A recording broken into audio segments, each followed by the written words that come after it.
wanted to do is take a look at some of the alternatives to the actual 335.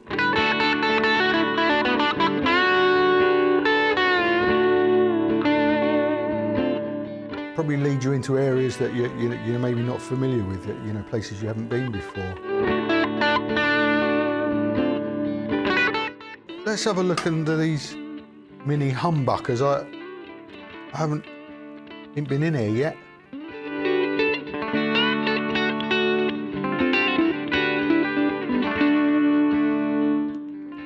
Hello.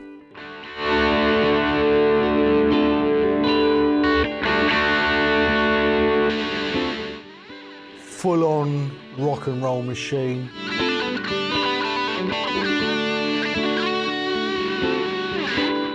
It's kind of no rules with this, I think. You can do what you bloody want with it, really, and get away with it.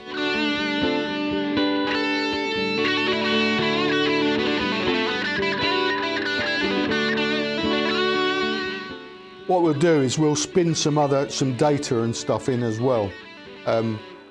So we'll try and make it interesting. Okay.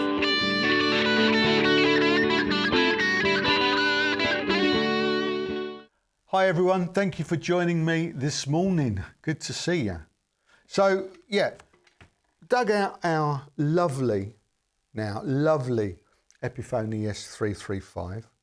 Wasn't keen on it when I got it, but we spent a lot of time and a lot of money on this, making a series, 5-part series. If you've got loads of time to kill, check that out.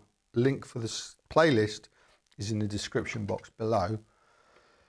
But we love this guitar now. So we've got a nice 335 in our collection, and they say that everyone needs a 335, don't they?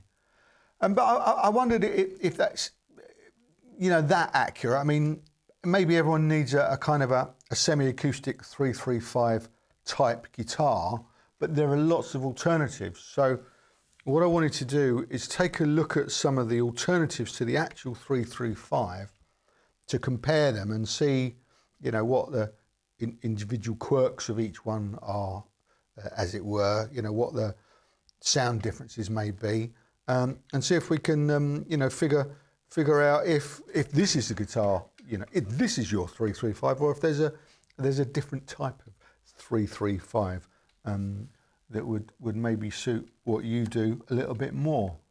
So I've got 3 alternatives to look at today, and then if this one goes well, I think we'll probably do a part 2, and we'll try and bring another 3 in the future. I can't say when, can I? I can't say next week. It's not going to be next week. Might be next month. Might never happen. Take it with a pinch of salt.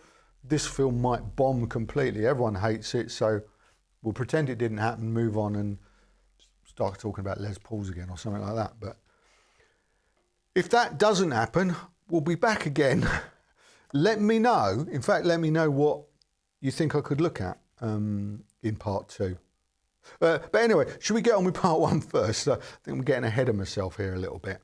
So what I'm looking at today is these.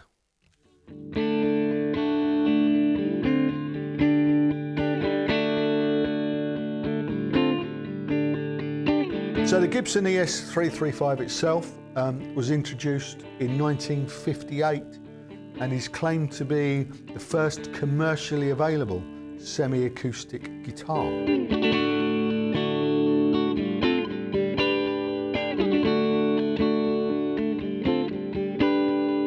So we've got the Epiphone Sheraton, introduced 1958, shortly after Gibson took over Epiphone. This is a Sheraton Stealth. This is a modern version, actually, of the Sheraton. It's got one of the knobs missing. It's got diamond F holes in this one.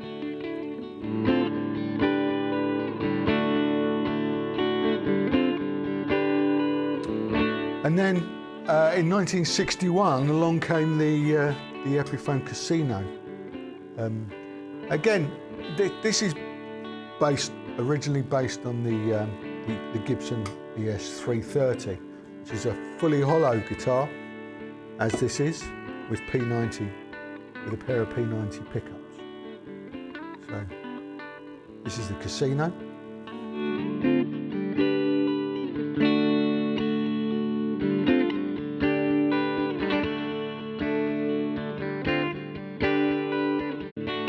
then we've got the Epiphone Riviera, first released in 1962.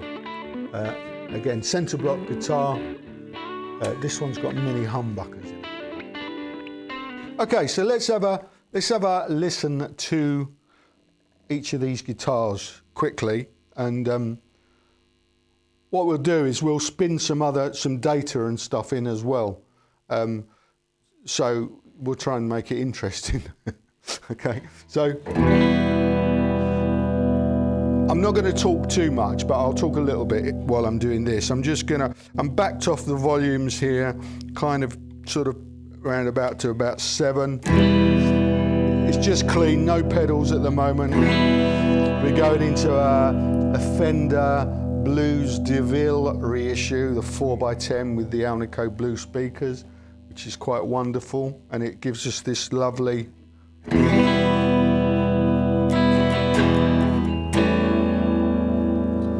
now this, so the ES-335, if you remember this guitar, I've done a whole series on this, 5 different episodes, where we started from where I bought this, and it didn't feel, I wasn't vibing with it basically, so we did a whole series trying to make it sound a little bit more alive. Whole series, and I'll put the link there to the playlist with all 5 episodes. If you've got a spare, well, like about 4 hours, probably something like that, you know, or you know, you're stuck in bed or something and you've got nothing better to do, you might want to watch it. It starts, we did a whole upgrade series where so this has got, this is fully montified.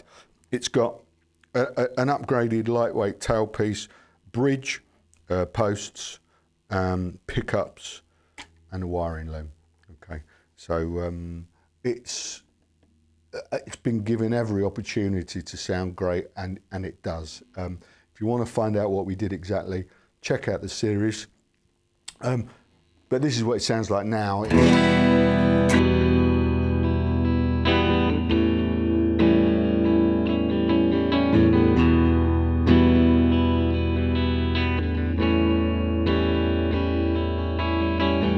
.335 weighs just over 8 pounds, or 3.65 kilos.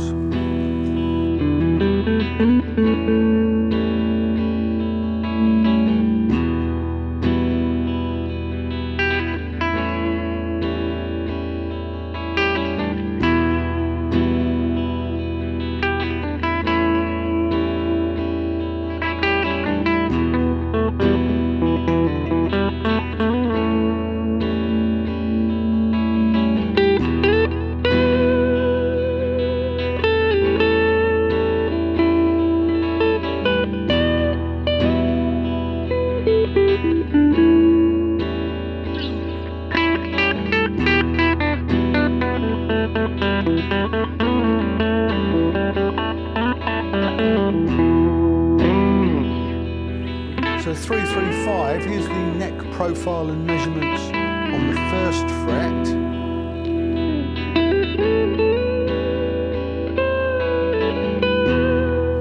And here's the neck profile and measurements on the 12th fret.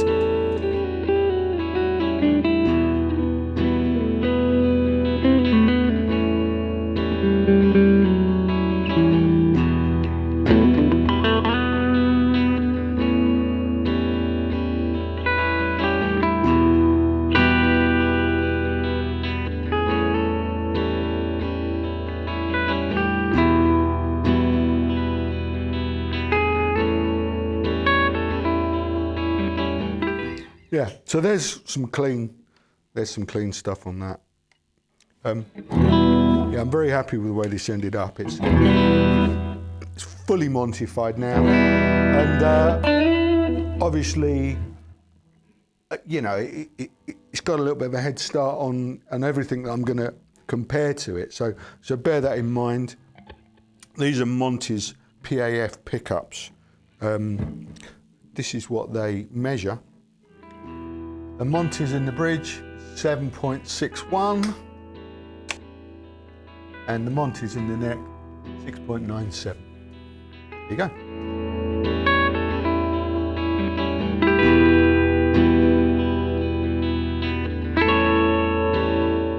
So this is what the 335 looks like. You can see the centre block there, and then you've got the access hole through there.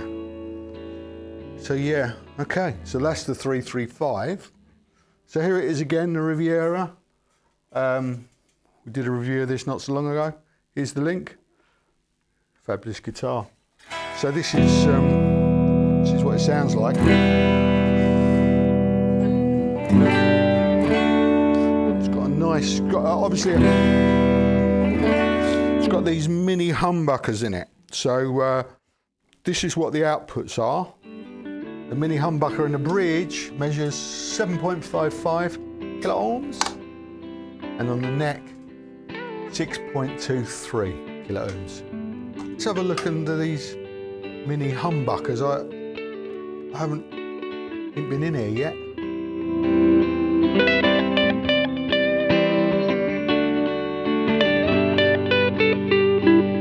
Okay, look at those pickups. So you've got, okay, so these are the pickups, mini humbuckers, lots of letters, and I'm embarrassed to say I still haven't bothered to find out what all that means. So I shall do. But there you go. That's what the pickups say. This is what it looks like inside. Very similar to the 335. Centre block guitar, obviously. So you've got, yeah, centre block. You can see there the centre block. And there's a cavity there, so you could get all the pots and wiring through there. No problem. They're a very bright pickup, as you can hear, I think, already. Again, we got the volumes rolled back to kind of about 8 on this at the moment. I think these are got a little bit less punch than the humbuckers in the 335, or as full-blown humbuckers, but they've also got that real nice kind of a single coily edge to them, which gives it this.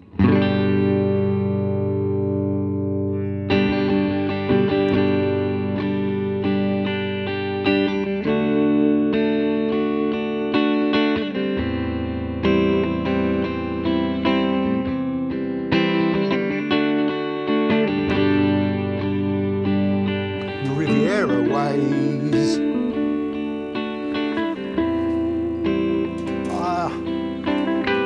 £8 1 ounce and something. What's that? That's 3.68 kilos.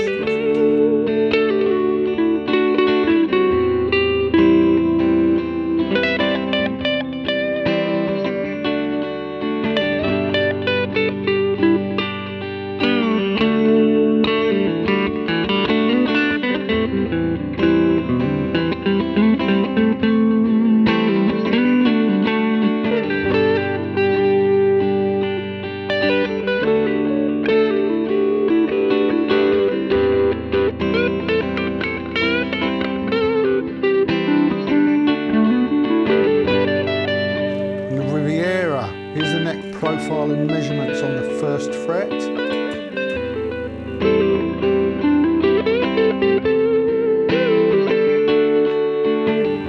And here's the neck profile and measurements on the 12th fret.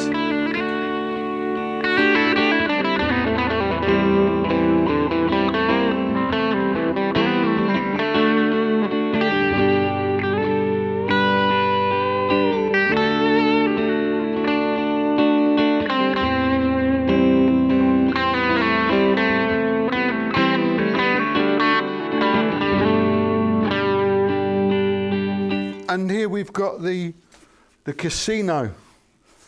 Again, full review there. Check that out. Fabulous guitar. So this one's got the P90s. This is the only one in this group that's got the P90s. So here are the output measurements. And on the Casino, these P90s, the bridge measures 8.54 kilo ohms. And the neck, 8.53 ohms.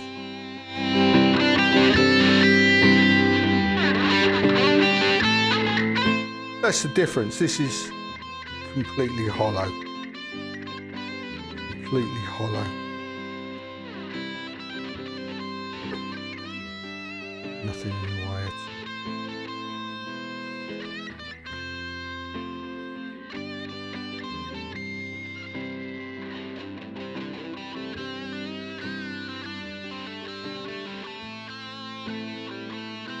all. And two P90s. Well, it says P90 at the beginning, so I understand what that means. And then at the end, that means a neck. That one's got a B at the end, so that means bridge, obviously. And I really promised to find out what all the other stuff means. So foolish. Cool. Okay, so let's see what this sounds like.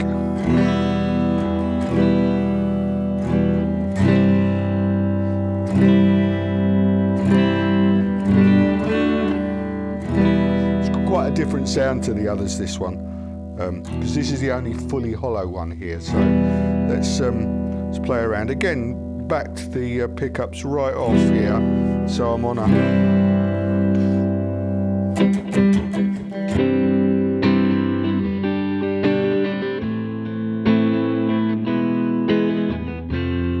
the Casino weighs, of course,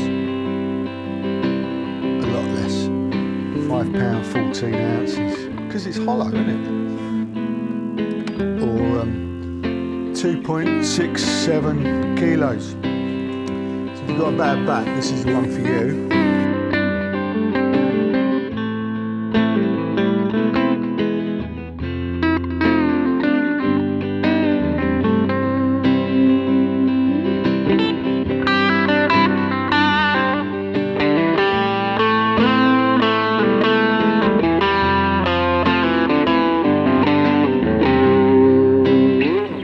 Casino, here's the neck profile and measurements on the first fret.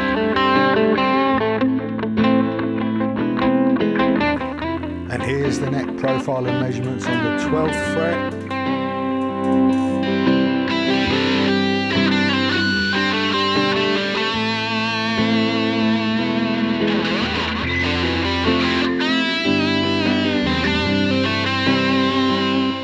And this is the Sheraton Stealth. So this one's got, well, again, there's a review. Check that out if you've got time. This one's got humbuckers like the 335. This one, I believe, has got the Alnico Classic Pros in. We're going to pop those out in a little bit and we'll have a look inside them and we'll see which ones they are exactly. Bridge pickup measures 7.83. And the neck pickup, 7.46 kilo ohms.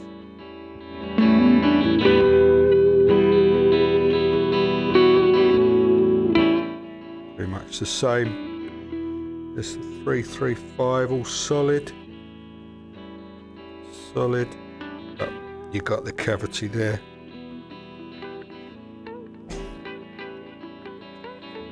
Cool. And pickups with numbers on, letters on. Alnico Pro. Alnico Pro.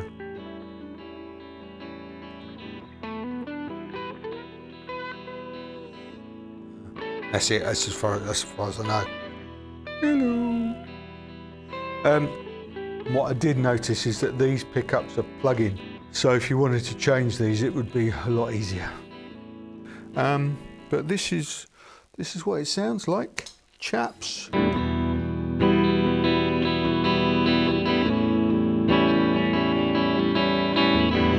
The Sheraton Stealth. Got a feeling this is the heaviest, don't I? Why? Yeah, £8, 14 ounces, or yeah. Just over 4 kilos. Yeah, bit of heft to it, that one.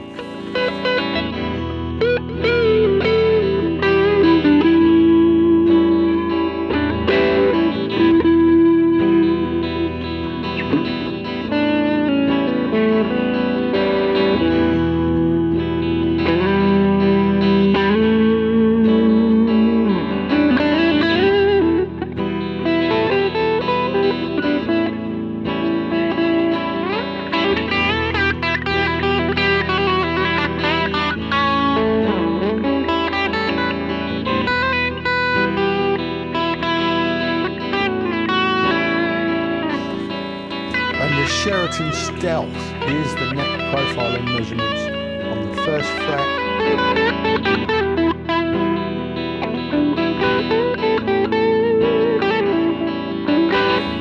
And there's the neck profile and measurements on the 12th fret.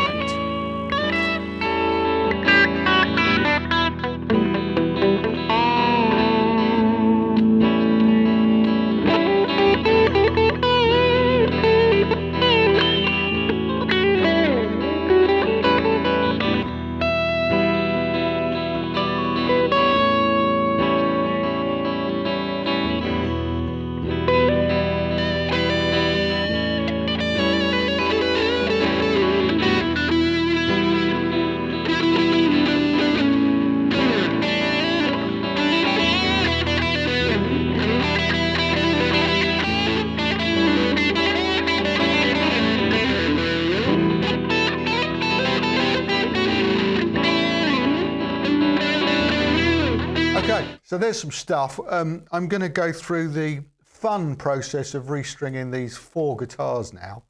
I won't bore you by filming that, so I'll see you after I've done that, and we'll talk about them. All right, cheers, ta.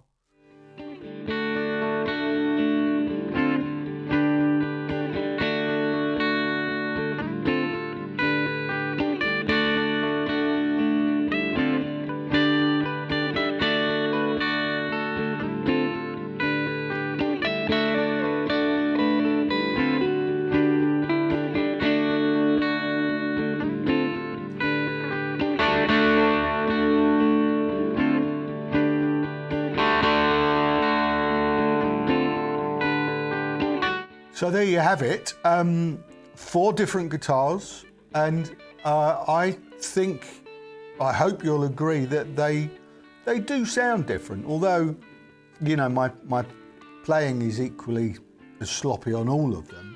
They kind of do give out a bit of an individual flavour. Each one's got a sort of a characteristic of its own. I mean, if we were going to use metaphors, that's a cue for the metaphors, obviously. I would say, you know, the 335 here, this is it's the daddy of them all, really, isn't it? You know, it's the self-proclaimed original electric Spanish guitar, if you like, semi-acoustic guitar. It's very confident in its abilities, and it's proper all-rounder, really. You know, it's the proper kind of the backbone of the family, really, isn't it? You know, you could do everything on this, I think.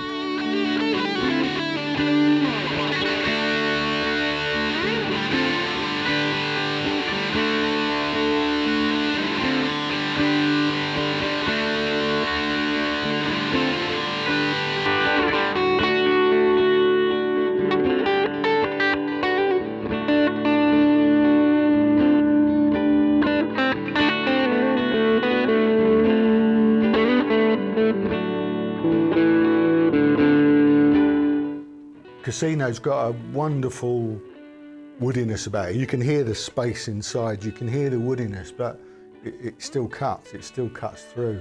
It's kind of like it's a rebellious guitar. It's kind of like the rebellious teenager of the group, really.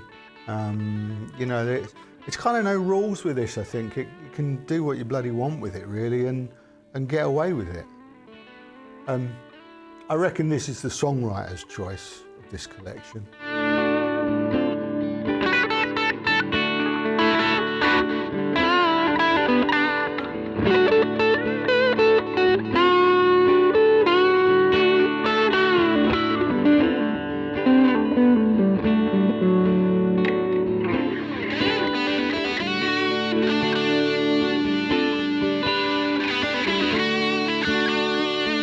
This one obviously is the black sheep of the family. It's a bit dark and moody and mellow, but then when you turn it up, it'll cut your balls off, really, to be honest with you. It's a full-on rock and roll machine. It's definitely the rocker's choice.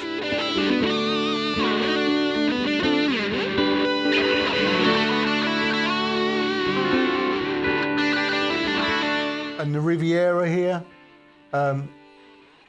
really individual guitar. It's got real flair. It's really articulate. You know, it'll probably lead you into areas that you're maybe not familiar with. You know, places you haven't been before. A bit like that bohemian uncle of yours that gave you a toke on his joint when you were 12 years old.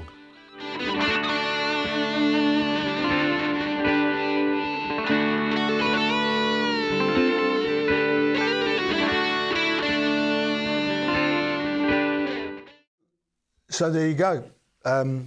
Let's try and sum it all up, shall we? Four great guitars, and the price point.